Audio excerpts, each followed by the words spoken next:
Hit the circle at the top. Which one? The Here? circle over there. No, not that one. Yeah, right there. That's yeah. Yeah, okay. Here? Yeah. Okay, we are live on several different platforms, so thank you guys for your patience. We are available on Bigo Live, we're YouTube, of course, Facebook. We are live on TikTok. So, sometimes it gets kind of hectic where we had to make sure that we're live on all of those different platforms. Again, thank you guys for joining us. Today's topic is life after Trump, prosecuted, disbarred, or exposed. And so to me, this is like stay tuned to see what's going to happen. Now, this has been a rough 9 months. It's been rough, guys, but it's going to get even worse. But you have to think about what's going to happen after he leaves office. Okay. So that's what we want to keep in mind, what's happening afterwards. Okay. And he can only serve 2 terms. So we'll see what happens. Let me see it. Guys, for joining us and being a part of the J&B family. We appreciate your support. Go ahead and hit like, share, and subscribe. And we're going to get started with this topic. So, what do you think about the ones that are committing crimes right now while Trump is in office? Do you think, they probably can get immunity right now, or not necessarily immunity. If they get locked up, he would just pardon them or grant them clemency. But what about after he's out of office? What do you think is going to happen to those people? Okay, so hello everybody. Welcome to J&B Live. I am your girl, your favorite auntie, Dr. B. So welcome to J&B Live. And I'm your boy, your uncle, that guy, Broker J3. What's going on, family? Appreciate you guys joining us this evening. Yeah, thank you guys for joining us. So tonight we're going to dive deep. Life after Trump, prosecuted, disbarred, or exposed. This may happen. This is a possibility. We're going to talk about what happens when the shield falls after the Trump era, or that glass breaks for the president's team, his administration, his advisors, his lawyers, his officials. Some of them know they breaking the law, but they don't even care right now. So there are some big names out there, and then there's big exposure, guys. Exactly. But first, let's get to some of the basics. We'll define some of the terms and set the legal landscape so you guys totally understand where we'll be coming from this evening. Okay, guys. So when we've said a term NPR in our talk, that does stands for the National Public Radio. This is a nonprofit American media organization. And if we mention OBP, that stands for the Oregon Public Broadcasting, which is a public media network that's based in Oregon. So what we do is when we bring you this information, we bringing it to you real and we bringing it to you raw. But these are quoted information. This is nothing where we're just pulling a rabbit out of our hats. These are actually quoted from these various outlets. Okay, so they are public media outlets. Exactly. And so when we say according to NPR or according to OPB, where we're referencing legitimate sources. Okay, guys? Okay, all right. So Broker J3, the big issue is immunity. Okay, according to the Supreme Court of the United States, in a ruling that was Trump versus the U.S., was July 1st, 2024, a former president is absolutely immune from criminal prosecution for actions within his exclusive sphere of constitutional authority. They said he is entitled to at least presumptive immunity from prosecution for his official official acts, but the court made clear there is no immunity for unofficial acts. And so, Broker J3, how do you feel about a president being exempt and he can just pretty much, because he feels like he can do whatever he wants right now? Yeah. I feel like this. I don't think that no president, period, should get that kind of immunity, especially if they are committing crimes. Mm-hmm. Because if that's the case, then anybody that's president can do anything that they feel that they want to do because they know they don't have to fear prosecution. Mm-hmm. You know, so it's like this. So the president may have a strong shield for official acts. We know that, but it does not extend automatically for his aides, advisors, contractor. And once he leaves office, the playing field changes. Yeah, it changes quite a bit. Now, I have a problem with him not being prosecuted. And I think what happened is when they created a lot of laws, the Constitution and whatnot, they did not know that they would have a criminal in office. No, I don't think they planned it. I don't think that they knew that they was going to have a criminal in the office at all. I have no idea if they thought that. Okay, all right. Thank you, Hustler Only, Jeremy, Caden Watkins. Thank you guys for joining us. We appreciate your support. Hey, Troy, how are you this evening? Now, this was what provoked this or stirred this up a little bit because, you're wondering now, these people are breaking the law now, what's going to happen? So this is the hook for this particular episode. Life after Trump means that the shield right now, they feel like they're protected, but it may drop. And many in his little orbit may face legal, ethical, professional exposure. They may risk being prosecuted. Exactly. So let's build it from here, okay? Let's do that. Okay. Let's talk them through it. Okay, so let's talk what counts as official acts versus unofficial acts. The official acts are core constitutional functions, say pardons, which he's doing. We're going to get to that the next episodes, executive decisions. The unofficials the acts are personal business, political campaign acts, and activities outside of the office. But guys, if you've been paying attention to the news, you know for a fact he doesn't care what they are. He just does whatever he want to do. He don't care what kind of acts they are. No, he sure doesn't. And if someone in his administration uses the office for campaign purposes or misuses power outside of the Constitution, that's where exposure comes in. And the president's shield may not protect them. Yes, that is true. So officials below the president don't get the same immunity. Some of them are walking around there breaking the law because, he tells them to do this and he tells them to do that. But they're still accountable. Even in a workforce environment, guys, if you're doing something that's against the law that your boss told you to do, you can be prosecuted as well. So the advisors, the lawyers, the cabinet members, they're more vulnerable because guess what? They can be prosecuted while he maybe has been granted immunity. Oh, sorry, I was reading one of our viewers. Okay, was it something positive? I can't tell. Okay, it's all here. It says, I'm the world, so it's all here. That's what the person. And then I was not on for 3 days. Okay, well, welcome back. Thank you for joining us. All right, guys. So again, which this actually leads us to this. How wide is the net, that's protecting these people? Who's in it, which crimes we're talking about? War crimes, the ship bombings, and classified documents being mishandled, lawyer misconduct, and licensing revocations. So let's start from there, all right? Okay, guys, so stay tuned. Thank you, Original Copy. And like I said, welcome back. I'm the world. Thank you, God. Hey, James McAllister. Thank you for being one of our top gifters. And Rose Hollis, welcome. Thank you for joining us today, guys. So after, we need to take a dive into the war crimes and the ship bombings, guys.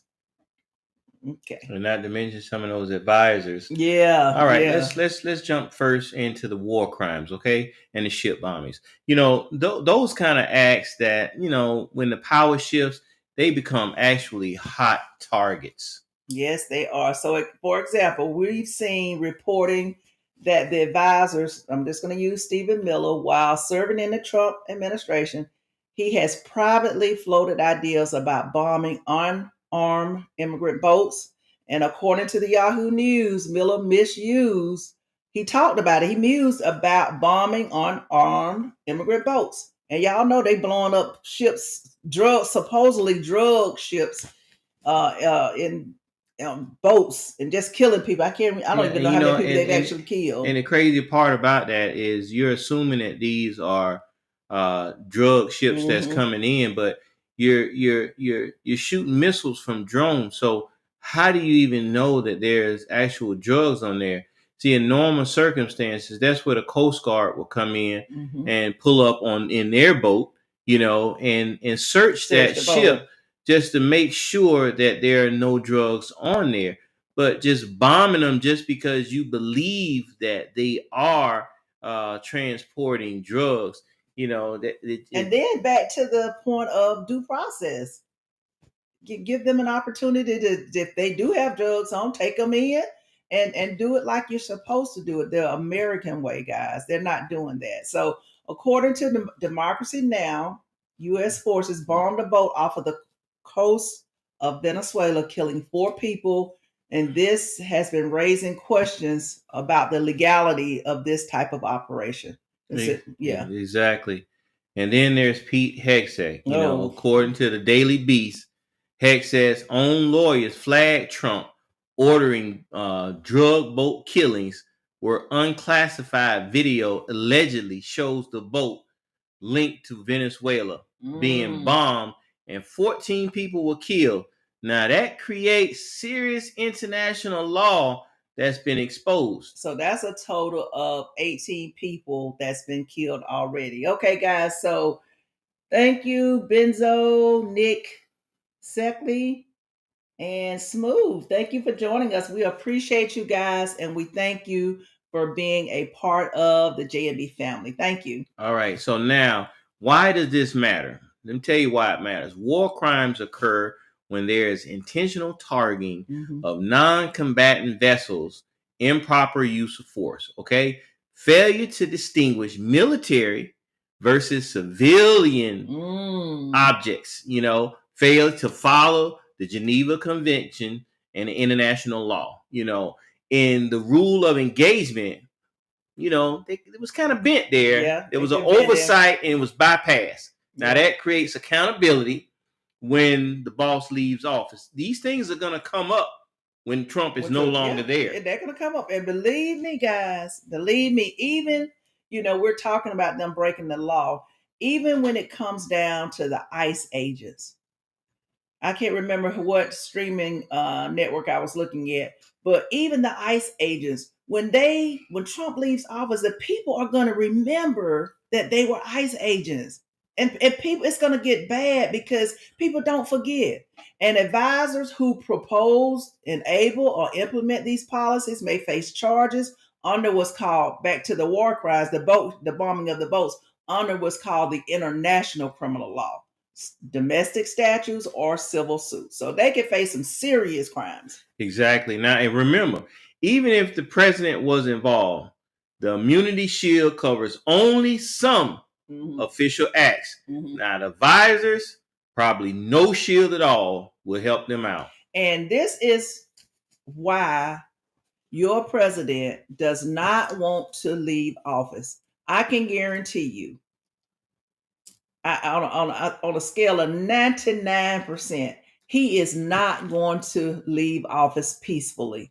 That's why he's trying to rig the election, cause martial law, so that he can remain in office, because he knows once he leaves office, he risks being prosecuted, guys. That's what it's all. That's the reason why he wanted to become president again, so that he would not be prosecuted. It's a game, guys. Yeah, that's probably one of the reasons why he's actually going after the people that actually was able to convict him. And it was a jury. It wasn't like these people just said, Trump, you did this, you're guilty. Yeah. The jury convicted him because they saw the evidence and they realized that Trump was guilty. Okay, guys. So remember, they bombed the boat.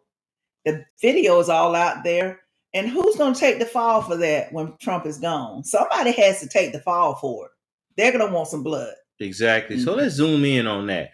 Suppose Stephen Miller, drafted memos Hegseth defended operations. Contractors executed them. Now, after Trump leaves, all of this becomes evidence. It does. Investigation digs into the chain of command. Who signed off, who knew, and who waived the oversight. Now, that's going to be big. And guess what? And the policy rollback matters. According to the Washington Post, the Trump administration, they dismantled efforts to hold Russia accountable for alleged war crimes against Ukraine. Y'all know how Trump feels about Putin now. He has pretty much said it, and this was either last week, latter part of last week.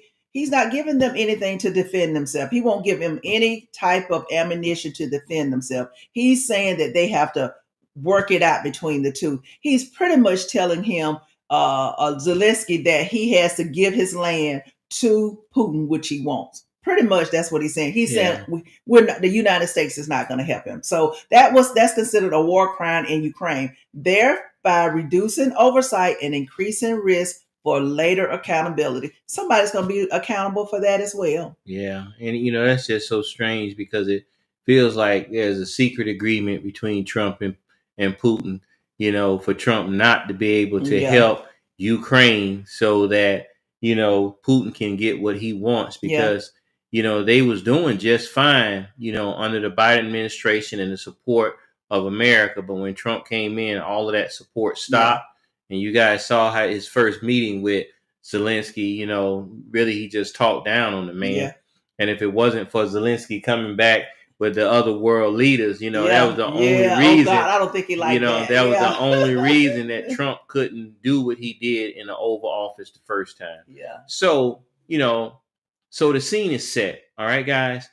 The war crime zone plus the administration involvement plus the advisors that was involved. It all equals exposure. Okay, guys. So we're going to talk about the lawyers, the prosecutors, and the various licenses. Okay. So we're going to pivot to the legal professionals in Trump's orbit, his admin. These are folks like Pam Bondi and his newly appointed lawyer, attorney Lindsey Halligan, which she knows she's not qualified.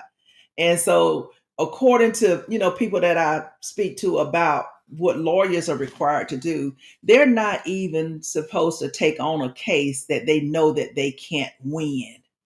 And so, those two attorneys, their law licenses and their reputations may collapse completely once oversight changes, once Trump leaves office. All right. So basically, for example, guys, Bondi faces a complaint with the Florida bar alleging serious professional misconduct for allegedly threatening DOJ lawyers who declined to follow the president's political objectives.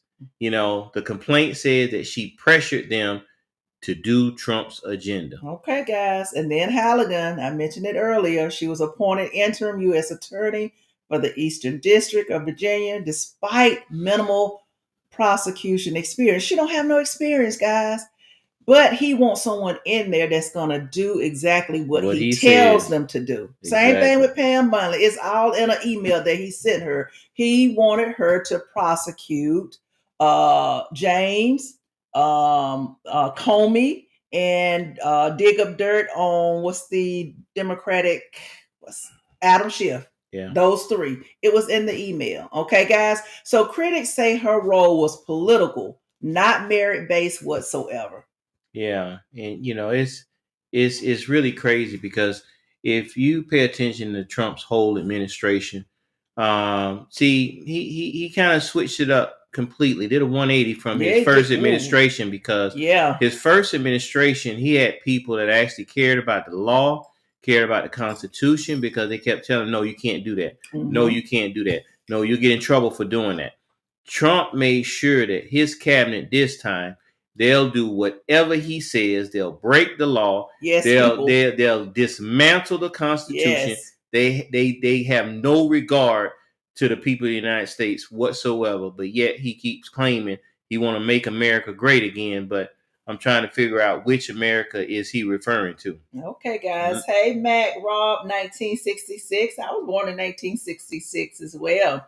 G Money, Big Love, and Mike, how are you guys doing this evening? So we're talking about life after Trump. Exactly. Now, this means that the cover may vanish, guys. Just think about it. Once he leaves office, that protection is gone.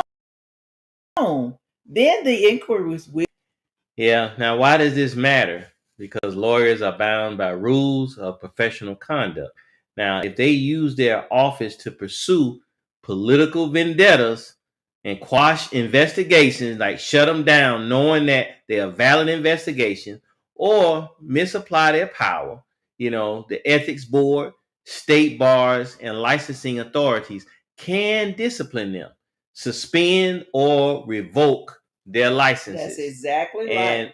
And also, what about the rest of the administration? They'll also face that scrutiny too. That is true. Hey, Bam Bam, how are you doing? Thank you for joining us. Hey, New York. New York is in the house. Thank you for joining us. We appreciate you guys. Hey, Charles Harbison. All right, guys. So let's list some more figures that may be risk prosecution or disbarred because they misused their power. You have some that did the document mishandling, election interference. Oh my God, campaign fund misuse. John Bolton, he's in there as well, even though. but keep in mind, Doc B, these are allegedly the people that Trump feels need to be investigated, because these are the people that brought up things against him that helped to get him convicted. And see, this is the key to all of this as well, is while you may be a friend of Trump and one day, and the next day you may be his enemy. So even with John Bolton, he wasn't exactly a Trump advisor in a direct way, but it shows how even high level officials can even face legal jeopardy. Because now just think about it, what's happening to John Bolton. According to Reuters, Bolton was indicted for sharing over 1,000 pages of sensitive government documents with family members, and he's in the hot seat now. He'll probably be indicted in the next week or so. Yeah, exactly. Mm-hmm. So you asked for Noem and Leavitt. Now we already know about these two ladies. See, like everything come out their mouth a lie.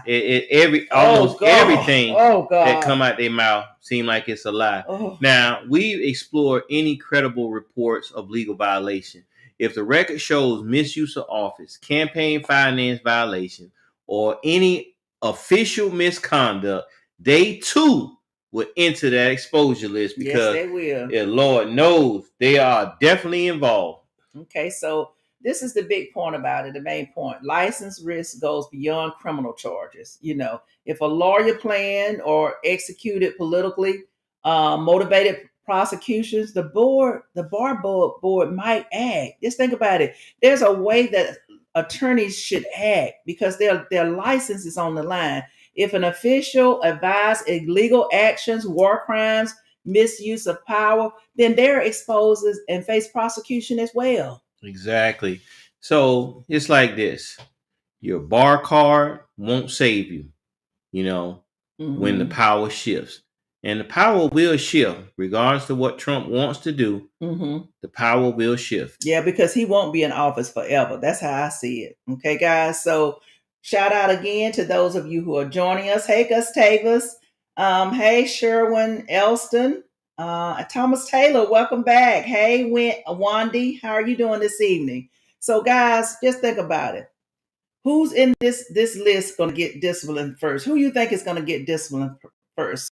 So drop a pick in the chat. We'll call it. Who you think is going to be in the hot seat when Trump leaves office first? Probably Vance and Mike Johnson, if you ask me. Oh God, them two right off the bat. Pam Bondi, for sure. Definitely Pam. Steve Hegseth, for sure. Stephen Miller, Cash Patel. Oh God, oh Lord. I mean, it's so many of them. It's so many, and then the borders are the guy, I can't remember his name right off the bat, the one that took the $50,000 bribe that they're trying to silence and saying that he didn't do it, but yet he still took that money. So, let's jump into that. Let's jump into the state level, the professional reckoning, and what comes next, B. Okay, so timeline of the after boss leaves accountability. Okay, for example, according to Newsweek, Illinois Governor Pritzker said maybe they're not going to get prosecuted today. He threw it out there, and I like that because he may be running for office for the presidency. He's saying, but after the Trump administration, they may be prosecuted because the statute of limitation has not run out. He's throwing it out there at him. And I'm saying to myself, I am so glad he was brave enough to say that to their faces, letting them know that you may be okay now, but once your boss leaves office, you may get prosecuted. You may do some jail time. Exactly, because it's not going to last forever. So that signal matters. Governors, state attorney generals, licensing boards, they're all being prepped. Okay. Gus said that I heard he trying to build something else on the White House property. Yes, he is. He's building what's this? The ballroom. The ballroom. I think it's $250 million. Now, again, it don't make no sense. I'm finna jump back into it because it makes no sense. We're in a government shutdown because you can't come to terms with Americans, not illegals. And I keep stressing that because a lot of people keep saying they want to give illegals insurance. We're not talking about giving illegals insurance. We're talking about Americans that already have subsidized insurance, already have their rates are going to go up. Many of them have already received the letters in the mail telling them that because of the government situation that their rates, the subsidies will no longer be available and their prices will go up. Now, it's so crazy that you guys can't come to agreement because you're talking about wasteful spending dollars. You can give $20 billion to Argentina. Then you're talking about giving them some more money even after they undercut our own farmers and hurt our farmers. You want to give them another $20 billion. You care about a rose garden, a $250 million ballroom for what? But you don't care nothing about the American people that's struggling right now. Everything that you said was going down, prices and all that stuff. Everything is going up. Everything is going up. Yeah, it's crazy. And then as far as the rose garden, for those of you who don't know, what he did was he just cemented the whole thing. It looks ridiculous, but that's what he wanted to do. But the main thing is that all of this money that he spent could be money that's in the American people's pockets. That's what I'm having a difficult time with. That's what I don't understand. It's like they get to make these calls on what to do with our taxpayer dollars. We're paying for it with our taxpayer dollars, but yet that top 1%, those billionaires, they're not paying for anything because you gave them the largest tax break in American history with that big ugly bill that the Republicans just recently passed. And believe it or not, all of these people that are supporting him, they just don't know. Their days are probably limited as well. Early next year they'll realize it. Early next year. When their insurance changes, they'll realize it then. A lot of people are still on the Trump bandwagon. And it's in the rural areas that vote for Trump. Yeah. It's crazy. And like I say, we don't have anything against Trump supporters, MAGA supporters, Charlie Kirk supporters. We don't have anything against those people. All I ask that people do is to educate themselves with more than just what you're watching on these social media outlets. Because if you're for Trump, the only thing that's going to come up on your timeline is positive things about Trump. Therefore, you need to do your research. That's how the algorithm works. Because of the algorithm, you need to do your research and homework, because if you have not been affected or, personally, in the end, you will be affected or someone close to you will be affected in a negative way. Okay, so we're going to take a look at the timelines. Okay, the president's going to leave office. The investigations are going to open, or better chance, they may reopen because some may be on the books now. The statute of limitations, as I mentioned earlier, can still be active. You got these aides, you got these advisors, these lawyers are going to get what? They're going to get subpoenaed because guess what? They're going to put you in where you're going to have to testify. A lot of people, I never forget when they were interviewing Pam Bondi and they were asking her all these questions and she refused to answer it.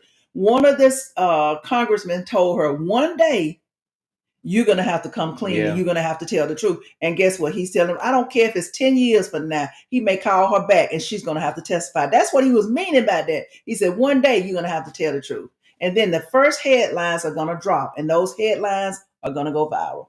Exactly. And just to step back real quick, a couple of people that they actually interviewed did the exact same thing. Steve Hegseth, Pam Bondi, they all did the same thing. Every time they was asked questions, they sidestepped, they got loud, or they just outright didn't answer it, or they went off to a direct narrative talking about what Trump trying to do, blah, blah, blah, but they did not answer the question. It's crazy when you have people with that much power that feel like they don't have to be accountable for their actions, but one day they will. They will be accountable. So who gets hit first? Now, that's the $1 million question. The war crimes advisor, the lawyers with bar complaints and prosecution with political bias. We'll see. Yeah, we'll see. Yeah, because the thing of it is, and then, I think about this Broker J3, some of the people that are in the Trump administration, I feel like they're selling their soul to the devil, because right now, I don't know if they're thinking about just getting paid. Especially Pam Bondi, because her office particularly is supposed to be non-biased. Is it that she wants to get paid? She likes to feel needed. I don't know what the issue is. It just bothers me sometimes, because I don't know why some people could violate their ethics and do something that they know is morally wrong. I'm gonna tell you like this, B. A lot of these people are just trying to save their jobs, or keep a job. That I promise you guys, and I'm gonna keep saying this over and over again. The same way you have term limits on governors, term limits on presidents, you need to have term limits on the Congress and term limits in the Senate. Know why? I'm gonna tell you, and the Supreme Court, and the Supreme Court as well. There should never be lifetime anything. As long as you keep getting voted, you can still be a senator. You can still be a House congressman, whatever. All of that should not take an effect. 8 years should be a max. Period. I don't care what branch you're in. 8 years should be a max. Same thing with the Supreme Court. Because I'm gonna tell you like this: a lot of those Republican senators and Congress people, they want to keep their jobs. So they're going to keep doing whatever is necessary to keep their job. I guarantee if there was term limits involved, a lot of people that knew that this is my last term, a lot of them may vote for what they really want to instead of going along with the party line, because they're not going to feel like they're going to get in trouble, or they're not going to be able to get reelected, because they're not going to care. They're going to care more about the American people then. But right now they don't. Okay, guys. So guess what? When the boss leaves office, the tide's going to go out, and we're going to see who's swimming naked. We're going to see who's going to get prosecuted or indicted. We'll see. Okay. All right, guys. So my final thoughts is, the Supreme Court may have carved out a special shield of immunity for Trump himself, which I totally disagree with. Because to me, they are the reason, John Roberts, the reason that he's doing some of the things that he's doing now. But that protection does not extend to the rest of the crew. That means the advisors who pushed illegal ideas, the lawyers who are bending the bar rules, and the officials who are abusing their power. Even Hegseth now wants to tell reporters what to say. It's crazy. Are all standing on shaky grounds. We've seen everything from alleged war crimes, with boats being bombed, to bar complaints against lawyers who put politics over justice. And then, of course, to governors like Pritzker openly promising that accountability will come after the Trump era. Life after Trump doesn't mean business as usual. It means the beginning of what's called a reckoning. Time for you to pay the piper. For me, the lesson today is clear. Power protects for a season, not forever, but truth and justice have a way of catching up with you. If you think you're untouchable, history shows your time will come. It always does, Doc Yes. B. It always does. Now, for me, the biggest takeaway from this is Trump might be shielded. Okay? For now. But the team that surrounds him, they're in the storm. You can't order bombings, threaten lawyers, play with classified documents, and expect nobody to ever ask you questions. Okay. The Supreme Court said no immunity for unofficial acts. And that's where the floodgates are going to open, guys. It's not just about prosecutions. It's about reputations shattered, law licenses revoked, and legacies being rewritten. Life after Trump is a movement when the cameras keep rolling, but the boss is gone. And suddenly, all eyes will be on the people who thought that they were protected. So my final word tonight is simple.